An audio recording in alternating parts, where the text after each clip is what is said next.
दोस्तों, जिंदगी में हर इंसान का एक सपना होता है, कुछ बनने का, कुछ बड़ा करने का। लेकिन उस सपने तक पहुंचने का रास्ता कभी आसान नहीं होता। आज मैं आपको एक ऐसे शख्स की कहानी सुनाने जा रहा हूं जो अपनी जिंदगी की शुरुआत सिर्फ मिट्टी के खिलौने बनाकर करता था। उसके पास ना कोई नाम था, ना पैसा, और कभी कभी तो एक वक्त का खाना भी नसीब नहीं होता था। लेकिन उसने कभी हार नहीं मानी, और आज वही इंसान लाखों लोगों के लिए एक मिसाल बन चुका है। एक छोटे से शहर में एक पुरानी सी गली के एक कोने में बैठा करता था एक आम सा लड़का। नाम था राजा। राजा के माँ बाप उसे बचपन में ही छोड़कर इस दुनिया से चले गए थे। ना कोई भाई था, ना बहन। वो बिल्कुल अकेला था और एक छोटी सी मिट्टी की बनी झोपड़ी में रहता था। रोज कहता, ये मिट्टी ही मेरा सब कुछ है। समय बीतता गया और देखते ही देखते राजा 20 साल का हो गया। एक दिन उसने सोचा, क्यों ना मैं इस मिट्टी से कुछ नया बनाऊं, कुछ ऐसा जो लोगों को पसंद आए, और फिर उसे शहर जाकर बेचूं। उसने पूरी रात मेहनत की, अपने कांपते हाथों से मिट्टी के छोटे छोटे सुंदर खिलौने बनाए। अगले दिन वो शहर गया, किसी घाट के पास बैठ गया और अपने बनाए हुए खिलौने, कभी घोड़ा, कभी हाथी, कभी छोटी छोटी गुड़िया, बेचने की कोशिश करने लगा। हर दिन कुछ नया बनाता, कुछ नया सोचता, लेकिन बिकता कुछ नहीं था। दिन भर की मेहनत के बाद भी अक्सर उसे खाली पेट ही सोना पड़ता था। लोग ताने मारते, हंसते हुए कहते, आज के जमाने में मिट्टी के खिलौने कौन खरीदता है। लेकिन राजा कभी नाराज नहीं होता, बस मुस्कुराकर इतना कहता, काम वही करना चाहिए जो दिल को सुकून दे, चाहे दुनिया समझे या ना समझे। राजा के लिए हर दिन एक जंग बन चुका था। कभी कोई खिलौना बिकता ही नहीं, कभी मेहनत से बनाए हुए खिलौने रास्ते में गिरकर टूट जाते, और कभी कभी लोग बिना कुछ दिए ही खिलौने उठा ले जाते। लेकिन राजा हार नहीं मानता था। हर सुबह फिर से मिट्टी उठाता, फिर से नया कुछ बनाने की कोशिश करता, और फिर से शहर की गलियों में निकल पड़ता, उम्मीद लिए, भरोसा लिए। एक दिन ऐसा भी आया जब पूरा दिन बीत गया, लेकिन एक भी खिलौना नहीं बिका। थका हारा राजा खाली हाथ उसी पुरानी झोपड़ी में लौट आया। उसने रात के सन्नाटे में तारों से भरे आसमान की ओर देखा और धीरे से कहा, क्या मेरी किस्मत में सिर्फ भूख ही लिखी है। और उसी भूखे पेट बिना कुछ खाए फटी चटाई पर लेटकर सो गया। अगले दिन राजा ने मिट्टी से कुछ नए डिजाइन के खिलौने बनाए। नन्हे नन्हे घोड़े, हाथी, पगड़ी पहने, गुड्डे और हंसती हुई गुड़िया। वह रोज की तरह शहर के एक कोने पर बैठ गया। अपने खिलौनों को एक पुराने टीन के डब्बे पर सजाकर बेचने लगा। तभी एक बड़ी सी चमचमाती कार आकर उसके सामने रुकी। कार में एक अमीर आदमी बैठा था, साथ में उसकी छोटी सी प्यारी बेटी। बच्ची की नजर मिट्टी के घोड़े पर पड़ी। उसने मुस्कुराते हुए कहा, पापा, मुझे ये चाहिए। वो आदमी राजा की तरफ मुड़ा और बोला, भाई, ये कितने का है। राजा ने सिर झुकाकर जवाब दिया, सिर्फ 10 रुपए का साहब।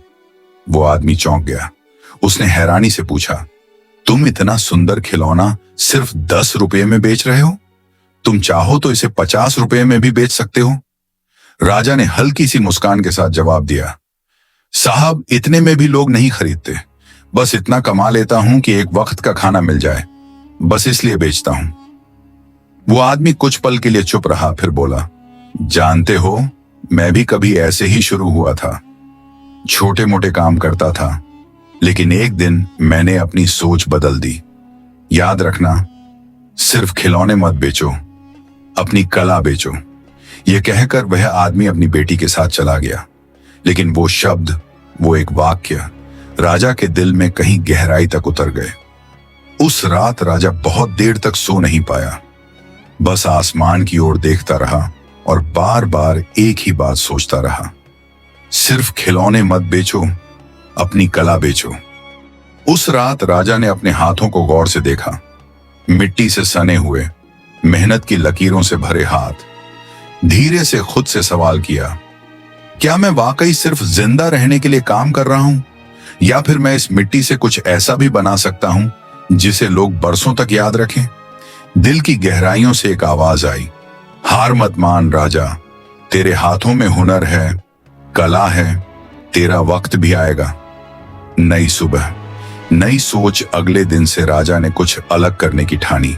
अब वह सिर्फ खिलौने नहीं बनाता था, हर एक खिलौने में एक कहानी डालता था, एक एहसास, एक जज्बा, एक संदेश।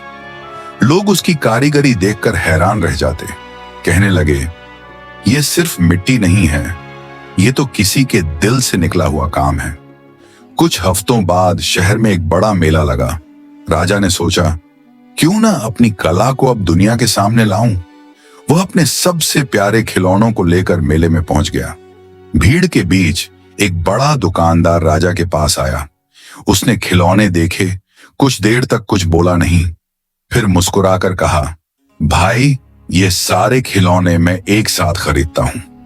पहली बार राजा को उसकी कला की असली कीमत मिली।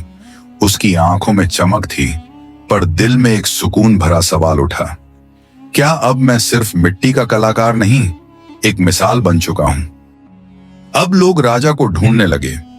मेले में जिसने भी उसके खिलौने देखे थे, वो पूछते फिरते, अरे भाई, वो मिट्टी वाला कलाकार कहां है, जिसके हाथ से बनी चीजों में जान सी होती है।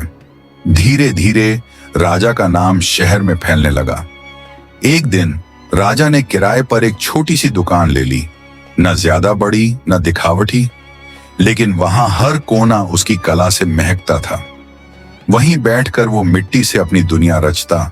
नए नए लोग आते, उससे मिलते और कुछ सीख कर जाते।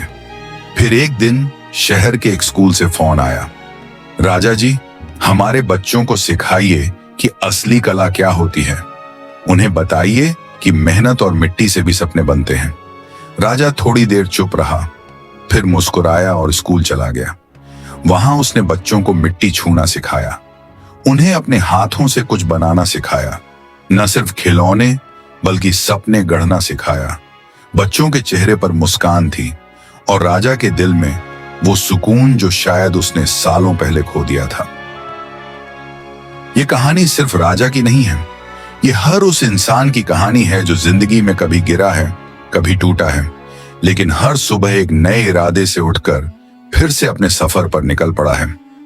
ये कहानी हमें एक बहुत ही गहरी बात सिखाती है कि कोई भी काम छोटा या बड़ा नहीं होता। काम वही बड़ा होता है जो दिल से, ईमानदारी से और लगन से किया जाए।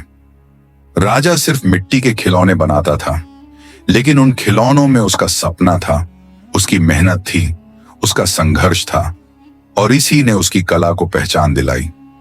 जिंदगी में कई बार हम सोचते हैं, जब इस काम में पैसा नहीं आ रहा तो इसका क्या फायदा। लेकिन असली कामयाबी सिर्फ पैसे से नहीं मापी जाती। असली कामयाबी तब मिलती है जब लोग तुम्हारे काम को पहचानने लगें, जब कोई बच्चा तुमसे कुछ सीखना चाहे, और जब तुम खुद से कह सको, मैंने हार नहीं मानी, मैंने कुछ बनाया है। तो दोस्तों, अगर आप भी किसी ऐसे रास्ते पर चल रहे हैं जहां अभी तक मंजिल नजर नहीं आ रही, तो रुकिए मत, हार मत मानिए, क्योंकि मंजिल मिलने से पहले हर किसी को थकना पड़ता है, हर किसी को संघर्ष करना पड़ता है। लेकिन जो थक कर भी रुकता नहीं, जो टूट कर भी बिखरता नहीं, वही कहलाता है सच्चा कलाकार, सच्चा मेहनती इंसान और एक दिन सफल व्यक्ति। हमें उम्मीद है कि आपको यह कहानी जरूर पसंद आई होगी और शायद आपने इसमें कहीं ना कहीं खुद को महसूस भी किया होगा। ऐसी ही और प्रेरणादायक कहानियों के लिए हमारे चैनल को सब्सक्राइब करना न भूलें। मिलते हैं अगली कहानी में, एक नए किरदार, एक नए जज्बे और एक नए सबक के साथ। तब तक मेहनत करते रहिए और अपने काम से प्यार करते रहिए, क्योंकि हर किसी का वक्त आता है।